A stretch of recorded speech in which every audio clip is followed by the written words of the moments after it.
This is the Best or Worst podcast. And now, here are your hosts, Koji Stephen Sakai and M. Martin Mapoma. All right, we are back with the second part of our conversation with Sandy Wilson, also known as Sandra Wilson, a good friend of mine from high school, together in Africa, and now she's in Canada, and I'm here in California with Koji. So welcome back. This is episode 98. And Sandy, are you there? Yes. All right, there she is. Just one quick question. What's the weather like? The weather? Oh, it's nice. Beautiful. It's a beautiful day today. Oh, Yeah. you have no idea what the Canadian winters are like. What's it like there right now? Oh, it's pretty horrible. It's like, damp and cold and gray. Wow. Hey, I have a quick question for you. Whatever happened to Karen? She's actually down in the States. She is? She has a husband and 5 or 6 kids. I think she's a geography teacher. I'm pretty sure. Really? Yeah. Where in the States is she? Are you allowed to say that? Utah. She speaks 5 languages, I'm pretty sure. Utah? Yeah. Wait, are they all in Utah? Yes. I think, Devin's in Alberta. He's in RCMP. I don't remember Devin. You don't remember? Oh, yeah, he was really, really little. He didn't even go to school.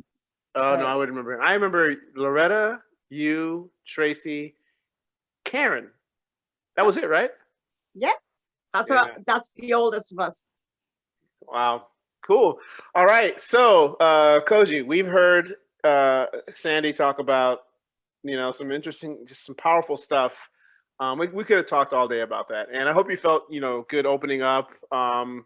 Again, this is a platform you can use. You can say as much as you want. But right now, I want to hear a good story. I want to hear your best moment. Because right now, this is where we ask our guests about their best or worst moment. And of course, with the worst moment, it can be, and I know Loretta just passed away. When we talk about worst moments, we try to shy away from, a death in the family, even though it can be something that's really, really, really, really impacted your life. But we typically there are other things as well that have had an impact that, and the same thing with the best, having your child born is great, but it's too easy, so to speak. So, Koji, what do you want to hear? I kind of want to hear her best. Okay, that's fine with me. I'm good with that. So let's ask her that. Okay.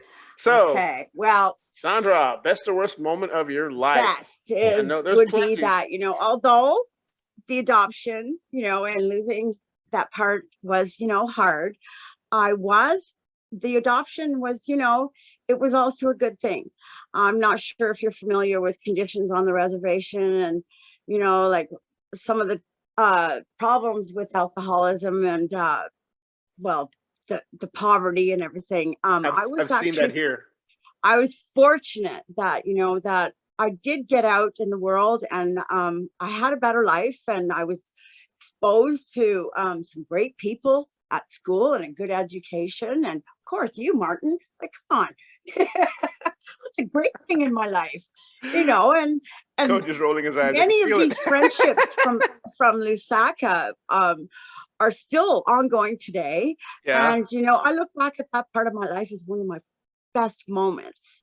Yeah, that's cool. You guys, that's great. That's great because you guys rolled into school hard, man. It was, it was great.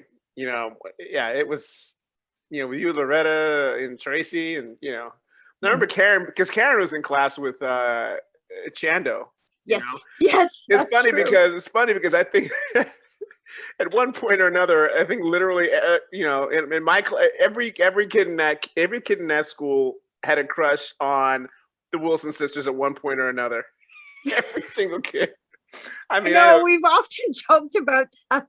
Yeah, Karen had her own crew.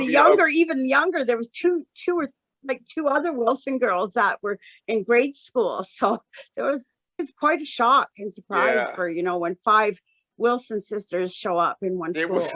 They called you guys the Wilson sisters. I remember that. Do you ever think about what your life would have been like if you hadn't been adopted? Yeah. And what do you think that would have been like? Well, I might not be here today because of that. Why? Well, life on the reservation is very difficult. Millions, thousands of girls and youth commit suicide every year. Yeah. The sexual abuse is not acknowledged or accountable. Like, just, the victims are sent away and nothing is done. So Yeah. I know I was saved from that.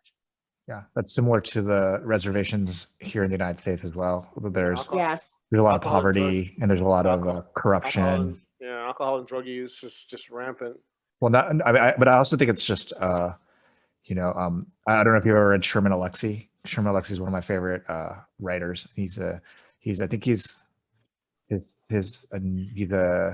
I forget what nation he was, but I think he's from Washington, basically. But he talks a lot about kind of the struggle between, being a good Native American that lives on a reservation versus one that became, quote, successful in the white person world, because he ended up playing basketball in a white school. And so he had these two really crazy lives, which is one was like being at the reservation where all these things were happening, and then one where he's playing basketball at an all white school that nobody knew who he really was inside. I'm sorry, you were about to say, Sandra? Yeah. Wasn't that book? I can't remember what it was, but it's a book, and I read that book. Yeah, The Lone Ranger and Tonto Fist Fight in Heaven. Yeah. Like, wow, that was moving. Yeah, no, what's it called? The Lone Ranger and Tonto Fist Fight in Heaven? Yeah, I mean, he's one of the most amazing writers. Quick side story. He's the greatest writer. I think he's one of the greatest writers ever. But my wife and I are huge fans of him, and we saw him at this book event, and I don't want autographs from anybody, like I don't need autographs from anybody. And he's the one guy that we both wanted autographs from. And we had all these like witty things we wanted to say to him, because he makes all these jokes. And when we went up to him, we were both so nervous that we were just like, "Thank you, Mr. Alexie. Thank you." Like, because he's so like, because we're the only people of color, because a lot of what's interesting about his audience is they're mostly white women. He even makes fun of them. But like, why is that? Because those are the people that read his books. I mean, he's very literary. He's very he's not like a mainstream writer. And then so we're the only people of color in this audience. So he always calls us out because he's like, why are these like random Asian Americans in this thing? So we're always like, we need to talk to him. But yeah, so all his books are amazing. I mean, he even has a children's book that I'm going to make my son read because they're really powerful in that thing. And it's actually similar, just last thing I'll say about this, it's similar to like African Americans a lot of times with being in and out of the ghetto. Like, if you leave and become successful, is that selling out? Or if you stay in the ghetto, but you never like become like more than that, is that keeping like, it real? Yeah, keeping it real. It's very still, go ahead. That's still going on today. It's called keeping it real fucking stupid. Yeah, it is. Yeah. But you read that book, Sandy? I said it is a struggle. Like, some people in my community, they don't, appreciate me coming back and, telling them what I learned in school and how it might help them, because of that. Wow. How much time do you spend do you have a lot of interaction with the reservations? Well, I am in close contact with several family members, and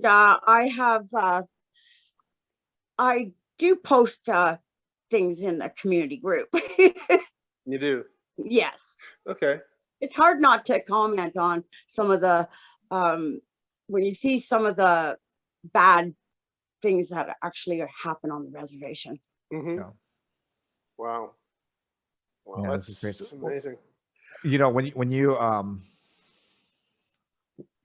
being adopted and kind of being that one of the best moments of your life, do you feel thankful for for that?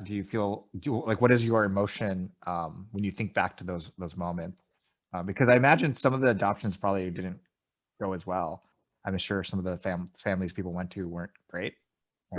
There were a lot of actually. Sandy just sent me something about a girl who was treated like a slave. Yeah, I could imagine that. Her adopted family. Well, there's I also sent him a story about in Manitoba, they actually sold Native American children to for thousands of dollars to U.S. couples in the States who were looking for children.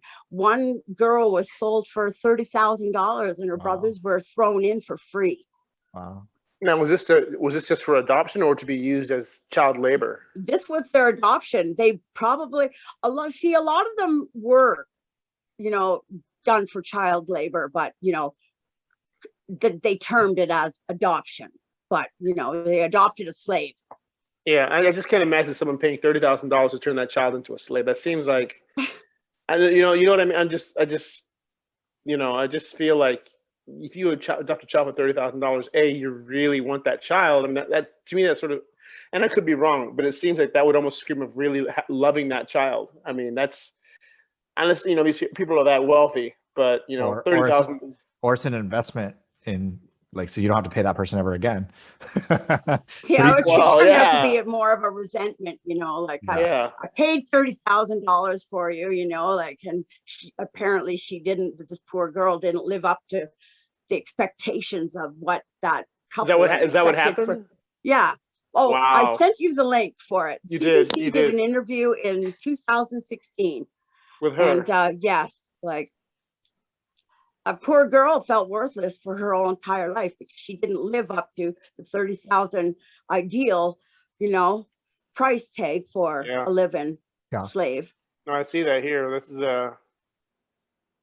That's crazy. Yeah. So I mean, it sounds like you had an awesome family. So that was you were very lucky in that respect. It could have been crazier. Wow, that's a really powerful moment. Do you know what? Do you know why did your parents adopt? I mean, or your adoptive parents, why did they want to adopt? Was there a reason for it? They believed that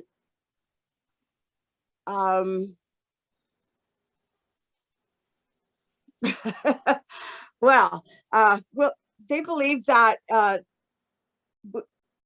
they were giving us a better home.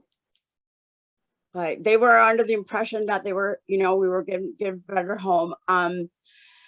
They were told that my mother was an alcoholic and just abandoned us. They weren't told the truth.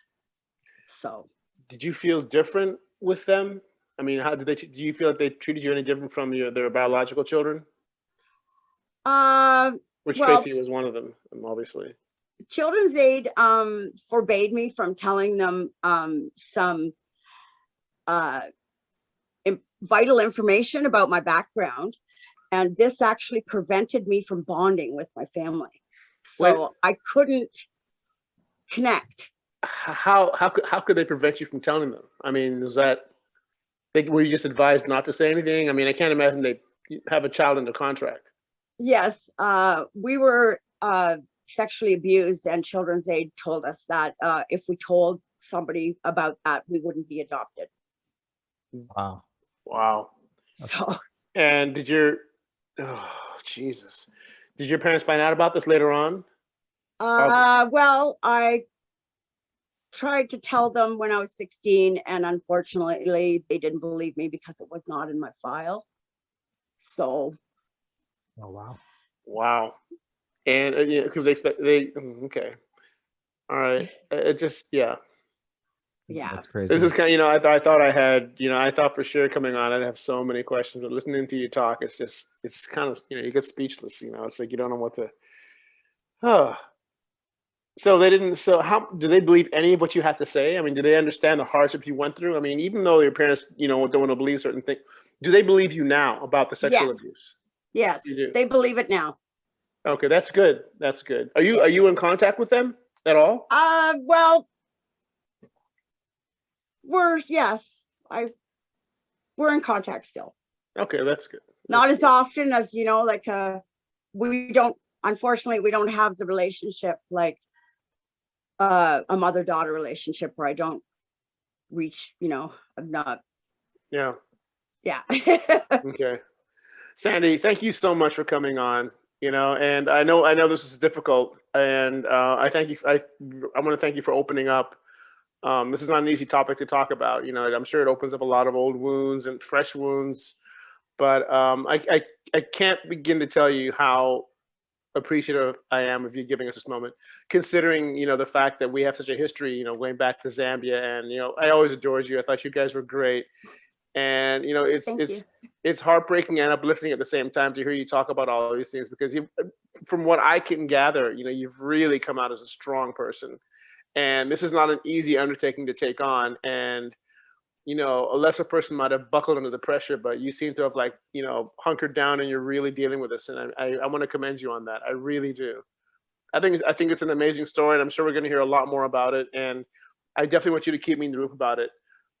So on my behalf, I want to say thank you so much for coming on. We've been talking about this for a while, and I'm glad that you finally came on, because it means a lot. And thank you so much for sharing your story. And we'll put some links in the show notes, Yes. so people could find out more information if they're Please interested do. in finding out more. Thank you so much. So you're welcome. So Sandy sent me some links, folks, with some amazing stories about the 60s Scoop, the Indigenous Foundation. And Sandy, I will forward all those to Koji so he can put them up on the site, because if I try to put them up, they'll probably end up never being seen, and it just won't be good. Me and computers don't work very well, so I'm very honest about that. It's crippling, but hey. Anyway, thank you so much, Sandy. Thank you. Koji, anything you want to say? Thank you. No, thank you so much for coming on. It was really powerful stories. Yeah. To hear your story was really meaningful for me. Yeah, it's very sobering. And we'll catch up again soon, Sandy. I talked to you all the time Alrighty. online, so I love you, kiddo. All Love you right. too, All right, guys. guys. All right. Bye. Bye. Bye.